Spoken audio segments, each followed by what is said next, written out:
κυρία Καραβιδά θα μας μιλήσει για τις εξελίξεις στον προγενετικό έλεγχο και τις ενδείξεις. Η κυρία Καραβιδά είναι εξειδικευμένη στην εμβριομητρική ιατρική.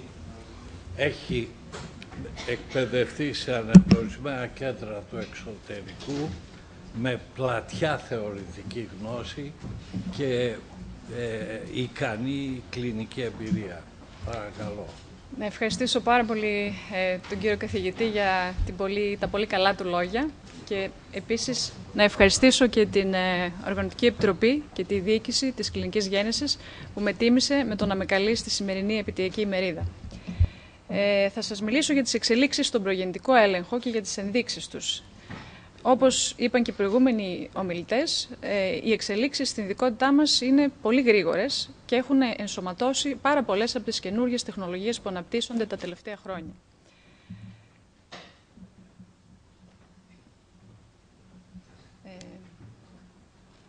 Θα προχωρήσουμε λίγο.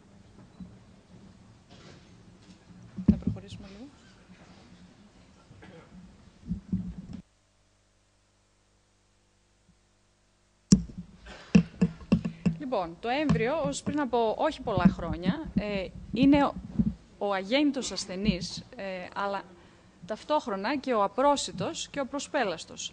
Αυτό έχει αλλάξει τον τελευταίο καιρό, χάρη στις ραγδαίες εξελίξεις, κυρίως της γενετικής, αλλά και της απεικόνησης. Έτσι θα σας μιλήσω για ό,τι καινούριο έχει αυτή τη στιγμή να προσφέρει η γενετική στον προγεννητικό έλεγχο, αλλά και στην απεικόνηση, όπου είναι φυσικά η τρισδιάστατη και τετραδιάστατη περιχογραφία. Επίσης, θα μιλήσω για τις εξελίξεις στη συνεργασία μας με τις άλλες ειδικότητες, από τις οποίες και εμείς επωφελούμεθα και εξελισσόμαστε. Και επίσης, την πρόβλεψη και την αντιμετώπιση ακόμα επιπλοκών μευτικών που εμφανίζονται αργότερα στην κοίηση, όπως η προεκλαμψία. Ως τώρα, όταν κάνουμε μια αμνιοπαρακέντηση και στέλνουμε το δείγμα για ανάλυση, το αναλύαμε με το λεγόμενο κλασικό καριότυπο. Ο κλασικός καριότυπος μπορεί να δει τις μεγάλες χρωμοσωμικές ανομαλίες, δηλαδή τις τριπλοειδίες, τις διπλασιασμούς των χρωμοσωμάτων και μεγάλες δομικές ανομαλίες όπως σπασίματα και μεταθέσεις. Τώρα έχουμε το μοριακό καριότυπο. Ο μοριακός καριότυπος είναι μια μέθοδος που εκτός των μεγάλων ανιφλοειδιών ανιχνεύει και μικρά ελλείμματα και διπλασιασμούς ταυτόχρονα σε όλο το γονιδίωμα. Ο μοριακός καριότυπος της χαμηλής ανάλυσης, με υψηλή ανάλυση μόνο σε χαρακτηρισμένες περιοχές υπεύθυνες για την ανάπτυξη 120 γνωστών γεννητικών συνδρόμων, σήμερα φαίνεται ότι μπορεί να αντικαταστήσει την κλασική κυταρογεννητική ανάλυση. Τι βρίσκει παραπάνω από τον κλασικό καριότυπο? Εδώ, σε μια εργασία που αναλύθηκαν δείγματα, 4.000 περίπου δείγματα από φυσιολογικά αποτελέσματα καριοτύπου, κλασικού καριοτύπου, βρέθηκε ότι ένα 2,5%, αν τα ψάξουμε με το μοριακό καριότυπο, έχουν τελικά παθολογία κλινικά σημαντική. Στις γυναίκες που είχαν κάνει αμνιοπαρακέντηση μόνο και μόνο επειδή ήταν προχωρημένης ηλικίας, ένα 1,7% επίσης είχε κλινικά σημαντικά προβλήματα. Και βέβαια, όταν υπήρχε ανομαλία στο υπερηχογράφημα, ένα 6%, αναμενόμενο βέβαια, ένα μεγάλο ποσοστό, είχε προβλήματα χρωμοσωμικά, τα οποία δεν είχαν ανιχνευθεί με τον κλασικό καριότυπο. Επομένως, σαφώς υπερτερεί και σε αυτή την ομάδα έχει ένδειξη απόλυτη να γίνεται εξέταση του δείγματος με μοριακό καριότυπο. Όσον αφορά τον μη επεμβατικό έλεγχο, ήδη ο πύχης είναι πολύ ψηλά για το σύνδρομο Down. Ξέρουμε ότι με το περιχογράφημα του πρώτου τριμήνου, την αυγενική διαφάνεια και τους δείκτες τους βιοχημικούς, το ΠΑΠΕΙ και τη β' χωριακή, μπορούμε να βρούμε περίπου ένα 90% των εμβρίων με Down, με 5% ψευδώς θετικά, δηλαδή 5% των γυναικών θα χρειαστεί να κάνουν αμνιοπαρακέντηση χωρίς ενδεχομένως να χρειάζεται, γιατί τελικά το έμβριο θα είναι φυσιολογικό. Άρα, ο πύχης είναι ήδη ψηλά και μια καινούργια εξέταση θα πρέπει να αποδείξει ότι μπορεί να τα καταφέρει καλύτερα. Το καινούριο τεστ, το λεγόμενο Non-Invasive Prenatal Test, μη επεμβατικός προγεννητικός έλεγχος, φαίνεται ότι μπορεί. Βρίσκει 99% των εμβρίων με σύνδρομο Down για ένα ποσοστό ψευδώς θετικών αποτελεσμάτων κατώτερο του 0,1%. Όσον αφορά το όνομα του τεστ, ίσως είναι πιο δόκιμο να το ονομάζουμε με το όπως πραγματικά είναι το τεστ, δηλαδή είναι το τεστ του ελεύθερου εμβρυϊκού DNA στο αίμα της εγγύου, cell-free DNA test, γιατί ίσως ο όρος non-invasive parental test, μη επεμβατικός προγεννητικός έλεγχος, μπορεί ήδη να περιγράφει αυτό που κάνουμε σήμερα, γιατί και η εξέταση με την αυγενική διαφάνεια και τους δείκτες του πρώτου τριμήνου είναι ήδη μια μορφή μη επεμβατικού προγεννητικού ελέγχου. Τι είναι το ελεύθερο εμβρυϊκό DNA? στην εμβρυϊκή κυκλοφορία, στο αίμα της εγκύου, κυκλοφορούν τμήματα DNA που δεν περιέχονται μέσα στα κύτταρα, τα οποία προέρχονται από την απόπτωση των κυττάρων του πλακούντα. Ήδη μπορούμε να το δούμε από πάρα πολύ νωρίς, ήδη από την 5η εβδομάδα και ανιχνεύεται σχεδόν πάντα μετά την 1η εβδομάδα. Στο τέλος του πρώτου τριμήνου, όποτε και κάνουμε την εξέταση, ένα 10 με 15% του ελεύθερου DNA στη μητρική κυκλοφορία είναι εμβρυϊκό και μπορεί να ανιχνευθεί. Έχει το χαρακτηριστικό ότι έχει πολύ ταχεία κάθαρση από τη μητρική κυκλοφορία, πολύ μικρό χρόνο ημίσιας ζωής, και αυτό το κάνει να αντιστοιχεί στην τρέχουσα κύηση. Μετά από 2 μέρες από τον τοκετό έχει πλήρως εξαφανιστεί από το αίμα της εγκύου. Αυτό το κάνει εμβρυϊκό υλικό κατάλληλο για προγεννητικό έλεγχο, για να ελέγξουμε την τρέχουσα κύηση και βέβαια προσβάσιμο πολύ εύκολα με μια απλή αιμοληψία. Πώς γίνεται η εξέταση? Σε εκατομμύρια μικρά τμήματα του DNA, του ελεύθερου DNA, ταυτοποιείται η χρωμοσωμική τους προέλευση μέσω της αποκάλυψης της αλληλουχίας τους, το λεγόμενο sequencing. Και οι τρισομίες 21, 18 και 13 ανιχνεύονται μέσω της αυξημένης συχνότητας, της πυκνότητας δηλαδή των αλληλουχιών που προέρχονται από τα χρωμοσώματα. Είναι κατά κάποιο τρόπο μια πολύ ευαίσθητη μηχανή ζυγίσματος των χρωμοσωμάτων που είναι ικανή να ανιχνεύσει το λίγο παραπάνω χρωμόσωμα 21 που μπορεί να φέρει μια έγκυο στο αίμα της όταν κυοφορεί έμβριο με σύνδρομο Down. Βέβαια, δεν είναι διάγνωση. Το τεστ είναι ακόμα στατιστικό τεστ και όταν έρθει θετικό, δηλαδή ότι πάσχει το έμβριο, δεν σημαίνει ότι όντως πάσχει, όντως έχει σύνδρομο Down, αλλά ότι η πιθανότητα να πάσχει έχει αυξηθεί σχεδόν κατά 1.200 φορές. Αντίστοιχα, όταν είναι αρνητικό, η πιθανότητα έχει μειωθεί κατά 100 φορές. Συνεπώς, ένα αποτέλεσμα φυσιολογικό, θα λέγαμε, NIPT, μοιάζει κάπως έτσι. Δεν μας δίνει βεβαιότητα ότι δεν έχει χρωμοσωμικό πρόβλημα το οποίο ψάχνουμε, αλλά μας δίνει ένα πάρα πολύ χαμηλό κίνδυνο για τη συγκεκριμένη χρωμοσωμική ανομαλία που ελέγχεται. Δεν είναι βέβαια μόνο το σύνδρομο Down, η τρισομία 18 ή 13. Τι άλλο μπορεί να δει? Το τι μπορεί να δει αυξάνεται πολύ γρήγορα και συνεχώς. Σίγουρα μπορούμε να δούμε τις ανευπλοειδίες των χρωμοσωμάτων του φύλου και τώρα πλέον μπορούμε να δούμε και μικροληπτικά σύνδρομα, τα οποία βέβαια όλα αυτά είναι συζητήσιμο αν θα πρέπει να ελέγχονται στο γενικό πληθυσμό ή όχι. Ίσως με εξαίρεση το πρώτο σύνδρομο της George, το οποίο είναι μια χρωμοσωμική ανομαλία που είναι αρκετά πιο συχνή από το Down στις γυναίκες που είναι κάτω από 29 χρονών. Είναι ένα καινούριο τεστ λοιπόν, πολύ καλό. Ποιος πρέπει να το κάνει? Αλλάζει αυτά που κάνουμε μέχρι τώρα? Στην μελέτη αυτή της Bianchi από την Βοστόνη φαίνεται ότι το εφήρμοσαν σε γυναίκες χαμηλού κινδύνου και βρήκαν ότι είναι καλύτερο από τις προηγούμενες μεθόδους του screening και πολύ σημαντικό ήταν το γεγονός ότι μείωνε πάρα πολύ τα ψευδώς θετικά αποτελέσματα και άρα τις γυναίκες που θα κάναν αμνιοπαρακέντηση χωρίς τελικά να χρειάζεται και θα υποβαλόταν βέβαια και στον κίνδυνο μιας επεμβατικής διαδικασίας. Και καταλήγουν ότι θα πρέπει να χρησιμοποιείται ενδεχομένως σαν πρώτο τεστ σε όλες τις εγκύους. Βέβαια, αυτό συναντά πολύ σημαντική κριτική, κυρίως λόγω του κόστους του τεστ. Είναι προς το παρόν ένα ακριβό τεστ. Υπολογίζουν ότι για να βρούμε ένα έμβριο με σύνδρομο Down και να μην γεννηθεί, να προλάβουμε τη γέννησή του, πρέπει να ξοδέψουμε περίπου $1 εκατομμύριο. Ενώ ο αντίστοιχος έλεγχος που γίνεται τώρα και έχει ακρίβεια 90% αντί 99%, είναι πολύ πολύ χαμηλότερου κόστους προς στιγμή.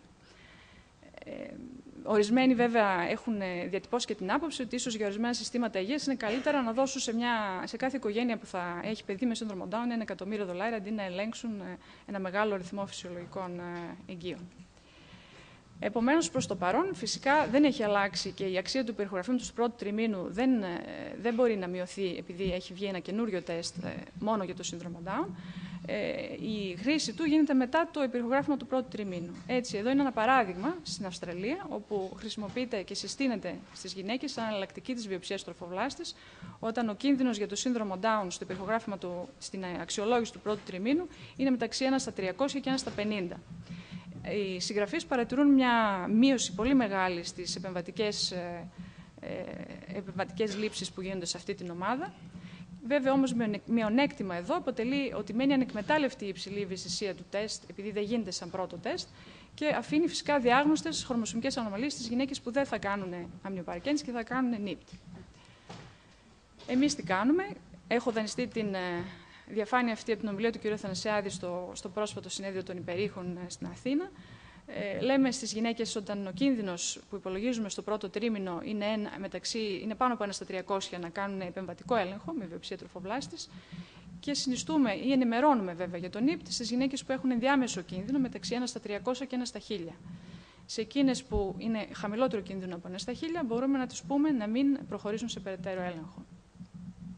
Άρα, τι θα πούμε λοιπόν στο ιατρείο μας, στη γυναίκα η οποία σκέφτεται και θέλει να κάνει την καινούργια εξέταση.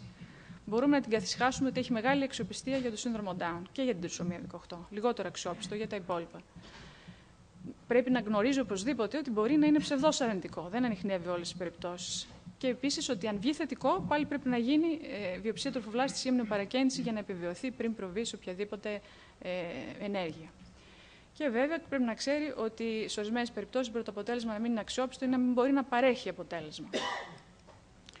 Προς το παρόν, συμπερασματικά, ο ημιεπεμβατικός έλεγχος ακόμα δεν αντικαθιστά την αξιοπιστία και τη διαγνωστική ακρίβεια του προγεννητικού ελέγχου με βιοψία τροφοβλάστης ή αμνιοπαρακέντηση, οι οποίες και πρέπει να παραμένουν ως μέθοδοι επιλογής σε περίπτωση που έχουμε ιατρικές ενδείξεις, δηλαδή ευρήματα παθολογικά από το περιχογράφημα του εμβρίου.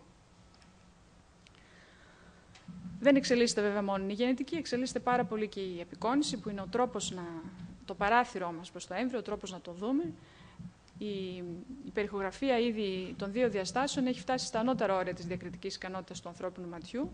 Αναζητούνται πλέον τρόποι να δούμε παραπάνω από αυτό, ίσως με κάποια software τα οποία κάνουν ανάλυση των ιστών. Εδώ είναι ένα παράδειγμα που εφαρμόζεται από την ομάδα του Γκάτακο στην Ισπανία, όπου προσπαθούν να δουν την πυκνότητα του πνευμονικού ιστού, έτσι ώστε να προβλέψουν το σύνδρομο της αναπνευστικής δυσχέρειας μετά τη γέννηση.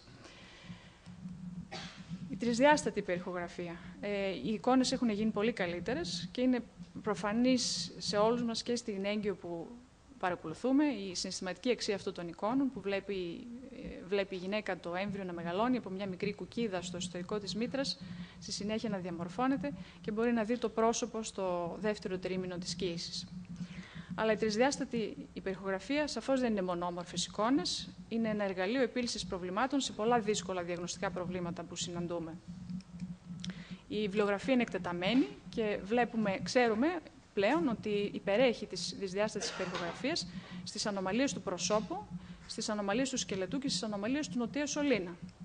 Εδώ είναι μερικά παραδείγματα. Αυτό το έμβριο έχει δυσχυδή ράχη, όπου με την τρισδιάστατη εικόνα μπορούμε να δούμε πολύ καλά την εντόπιση της βλάβης, το μέγεθός της και τα όρια της. Εδώ είναι μια υποπλασία του μέσου τμήματος του προσώπου, που είναι σαφώς πιο καλά ορατή με την τρισδιάστατη περιχογραφία. Και αυτή είναι μια περίπτωση εμβρίου 14 εβδομάδων, όπου τα άνω άκρα είναι κολλημένα στο λόρο με αμνιακές ταινίες και βέβαια υπάρχει και ακροτηριασμός των δακτύλων. Οι εικόνες αυτές τις τρισδιάστατες πλησιάζουν πάρα πολύ, σχεδόν το ίδιο γλαφυρές με την εμβριοσκόπηση.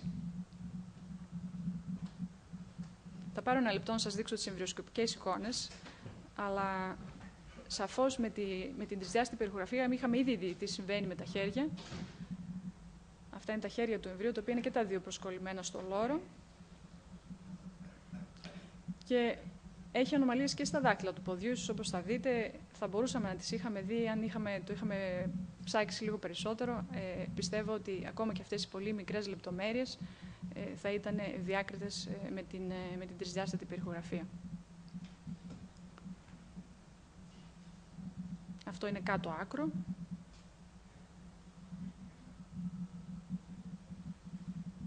Και το άλλο πόδι που λείπει μόνο ένα δάχτυλο. Έτσι. Μπορούμε να προχωρήσουμε.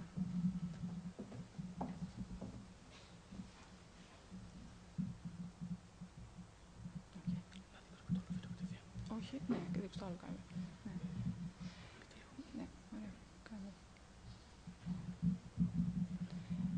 Η επόμενη περίπτωση είναι μια αγκιακή δυσπλασία, σπάνια αγκιακή διαδοκυλιακή δυσπλασία ενός εμβρίου, το οποίο είχε αναστόμαση μεταξύ της πηλαίας κυκλοφορίας και της κάτω κύλης φλέβας. Αυτό λέγεται δυσπλασία Μπερνέθη, είναι πολύ σπάνιο.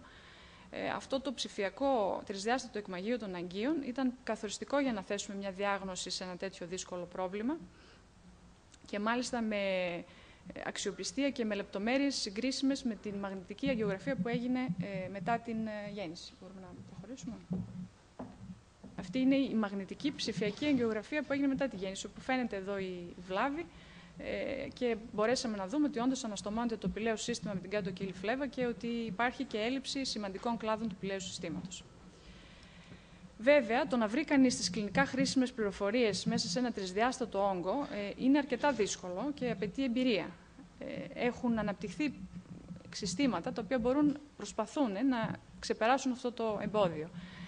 Ένα παράδειγμα είναι το λεγόμενο FINE, Fetal Intelligent Navigation Echocardiography, το οποίο είναι ουσιαστικά ένας τρόπος πλοήγησης μέσα σε ένα τρισδιάστατο όγκο της καρδιάς. Δηλαδή, τι κάνουμε, μπορούμε να βάλουμε κάποια οδηγά σημεία στις γνωστές τομές του δυσδιάστατου υπερηχογραφήματος και στη συνέχεια το σύστημα από μόνο του να βρει αυτές τις τομές που απαιτούνται, αλλά και να ονομάσει τα ανατομικά στοιχεία, έτσι ώστε να μπορούμε να ολοκληρώσουμε την εξέταση της εμβρυϊκής καρδιάς. Και βέβαια κάνοντάς την αρκετά πιο προσιτή και σε ένα εξεταστή που δεν είναι τόσο έμπειρος. Η σημερινή πραγματικότητα για τη τρισδιάστατη υπερηχογραφία είναι ότι το πλεονέκτημά της έγκυται στην άλυση περισσότερων πληροφοριών από απεριόριστα επίπεδα που μπορούν να τα πάρουμε από τον ίδιο όγκο και μάλιστα μπορούμε να τα δούμε και αφού του έχει φύγει ασθενής από το ιατρείο και έχουμε κρατήσει τις συγκεκριμένες εικόνες στο μηχάνημά μας. Μας ανοίγει νέους ορίζοντες στην κλινική πράξη, αλλά ακόμα η ποιότητα της εικόνας είναι απόλυτα εξαρτώμενη από την ποιότητα της τρισδιάστατης εικόνας και από τη θέση του εμβρίου. Και βέβαια απαιτεί επιδεξιότητα όχι μόνο στην επεξήγηση του τι βλέπουμε, αλλά και στην λήψη του όγκου για να εξετάσουμε ένα πρόβλημα. Και προς το παρόν χρησιμοποιείται συμπληρωματικά της τρισδιάστατης υπερηχογραφίας. Ο επόμενος τομέας στον οποίο έχουμε εξελίξεις είναι η συνεργασία μας με άλλες ειδικότητες. Κυρίως εμείς βέβαια εξελισσόμαστε με το να μιλάμε με συναδέλφους άλλων ειδικατήτων και να συνεργαζόμαστε για τις περιπτώσεις που αντιμετωπίζουμε. Ο πιο συχνά που χρειάζεται να συμβολευτούμε είναι ο παιδοκαρδιολόγος, γιατί οι συγγενείς ανομαλίες της καρδιάς είναι από τις πιο συχνές ανομαλίες του εμβρίου.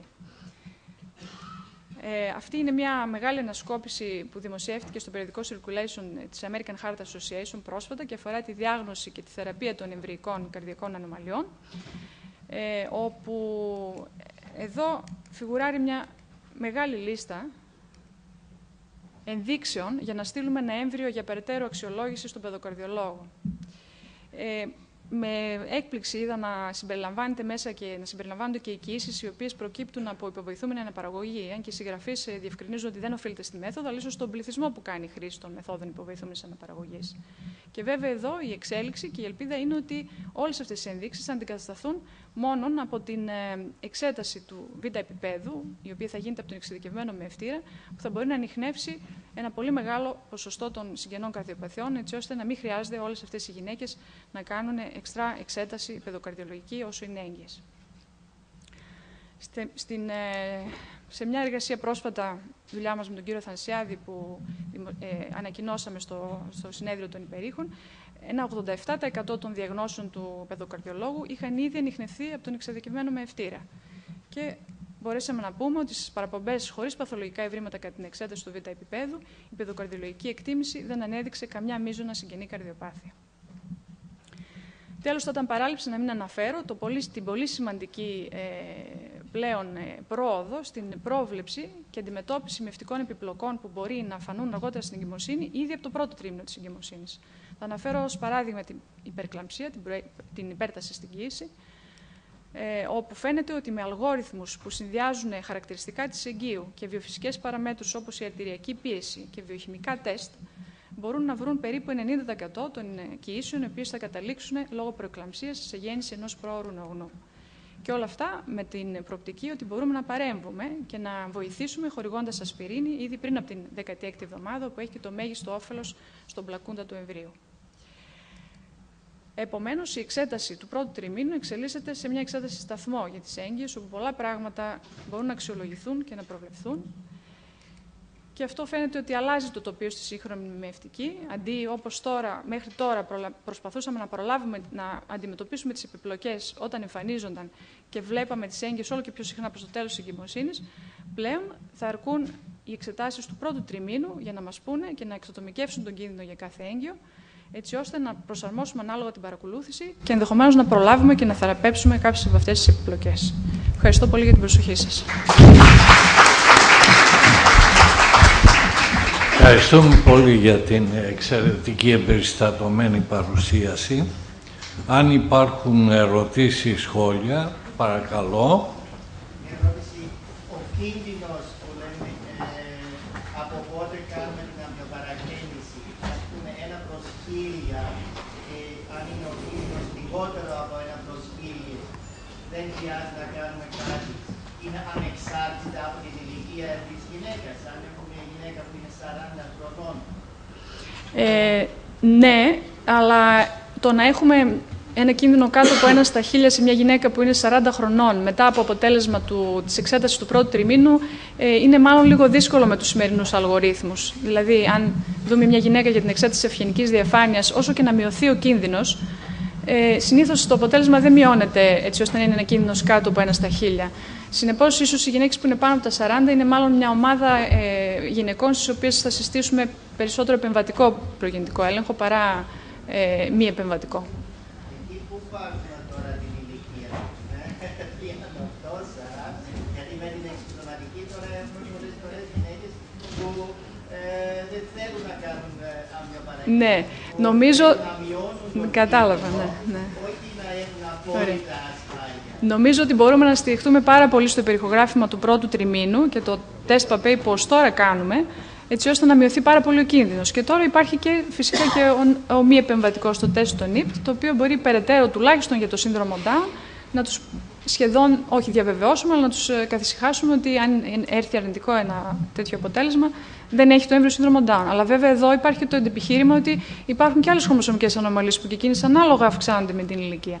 Επομένως, θα έλεγα ότι στις γυναίκες μετά τα 40 θα είναι πιο ασφαλές να συστήσετε επεμβατικό προγεννητικό έλεγχο. Στις γυναίκες κάτω από τα 40 θα μπορούσαμε να στηριχτούμε στα μη επεμβατικά τεστ στην πράξη. Παρακαλώ.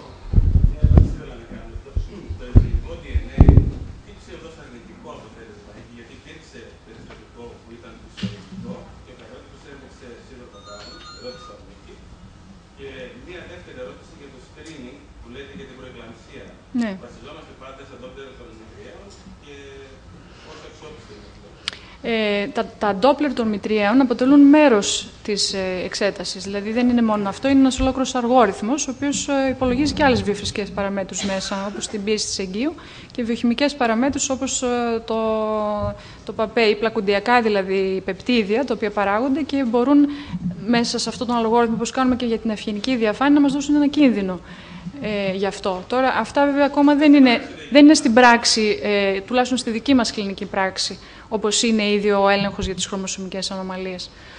Όσον αφορά το ψευδώς αρνητικό αποτέλεσμα του NIPT, ναι, βεβαίως μπορεί να υπάρχει. Επίσης, υπάρχουν και πολλές περιπτώσεις όπου δεν δίνει καθόλου αποτέλεσμα. Δηλαδή, αν μια γυναίκα, παράδειγμα, είναι παχύσαρκη, το ποσό του ελεύθερου εμβρικού DNA, μέσα στο δικό της ελεύθερο DNA που κυκλοφορεί στο πλάσμα, μπορεί να μην είναι αρκετό έτσι ώστε να μπορεί να γίνει αυτή η διάκριση, να λειτουργήσει δηλαδή αυτή η ευαίσθητη ζυγαριά έτσι ώστε να ανιχνεύσουμε. Έτσι και σαφώς υπάρχει περίπτωση να είναι ψευδώς αρνητικό, ναι. Αλλά είναι χαμηλά τα ποσοστά. Για το σύνδρομο Down τουλάχιστον. Ναι. Ναι, κύριος Μωυσίδης. Ναι. Πολύ χαμηλά. Είναι κάτω του 0,1%. 0,8% είναι ψευδώς θετικό για σύνδρομο Down.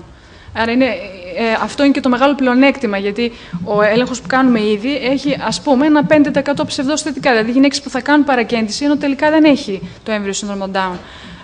Ενώ η καινούργια εξέταση του NIPT έχει πολύ χαμηλό ποσοστό ψευδών θετικών. Και αυτό είναι το κυρίως επιχείρημα για την εφαρμογή της και στον γενικό πληθυσμό. Όταν φθηνίνει βέβαια η εξέταση, γιατί προς το παρόν είναι αρκετά ακριβή για να μπορούμε να πούμε σε κάθε έγκυο να κάνει το συγκεκριμένο έλεγχο. Και βέβαια φυσικά ακόμα διαμορφώνονται τα πρωτόκολλα για το πώς θα πρέπει να ενσωματωθεί μέσα στον έλεγχο που ήδη κάνουμε, γιατί σαφώς το υπερηχογράφημα του πρώτου τριμήνου δεν είναι μόνο για το σύνδρομο Down. Έτσι. Έχει μια πολύ ευρεία γκάμα προβλημάτων που μπορεί να αποκαλύψει το σύνδρομο Down, είναι μόνο ένα από αυτά.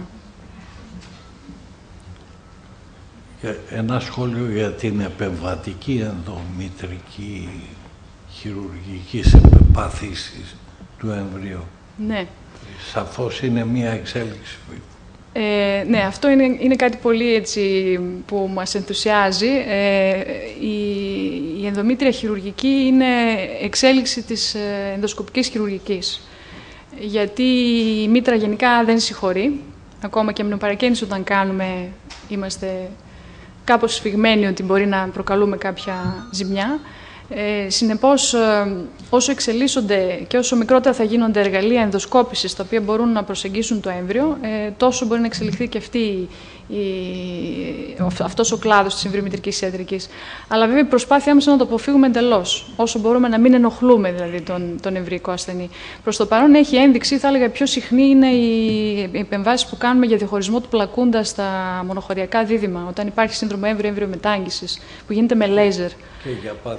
Και για παθήσεις του εμβρίου, όπως οι παθήσεις του οροπητικού πλέον γίνονται με υπερχοραφικά καθοδηγούμενη επέμβαση, αλλά υπάρχει μία επέμβαση που αφορά τη διαφραγματοκύλη, την έκτηση των πνευμόνων, όπου ουσιαστικά κλείνουμε την τραχεία για να βοηθήσουμε να επιτυχθούν οι πνεύμονες και να αναπτυχθούν, να μην έχουμε δηλαδή πνευμονική υποπλασία στη διάρκεια της κοίησης. Αυτά έχει αποδειχθεί ότι δουλεύουν, όπως επίσης, αν και δεν αποδείχτηκε σε τυχιοποιημένες μελέτες, έχει φανεί ότι αν κλείσουμε τη δυσχυδή ράχη στο δεύτερο τρίμηνο της κοίησης, ο νοτιέας μυελός δεν υφίσταται τη βλάβη μέχρι το τέλος από το αμνιακό υγρό και ότι έχει καλύτερο αποτέλεσμα. Αλλά αυτά δεν είναι ελληνική πραγματικότητα, ακόμα και για τα δεδομένα της Αμερικής ή των ευρωπαϊκών χώρων στα οποία εφαρμόζονται, θα έλεγα ότι είναι προχωρημένες εφαρμογές.